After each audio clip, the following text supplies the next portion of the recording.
Intercettazioni canore, tutti i microfoni nascosti, quello là nel telefono, uno sul tetto, uno. E lì gli hanno rigirato questi nastri che non sta tagliati, riusciti, gli è stato camuffato la mia voce, gli hanno fatto la voce da toscano, con un accento che parlo quella lingua lì.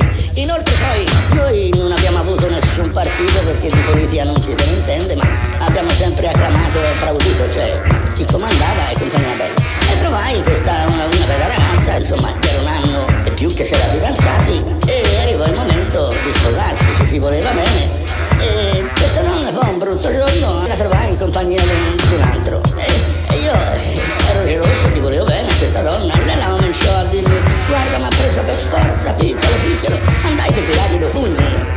E questo che era un pezzo d'uomo più grosso di me, mi agguantò per il collo, mi stava strozzando, e io fuga, trovo il coltello in tasca, e rigira, poi là con un dito, qui, metto in moto la macchina, una chiave,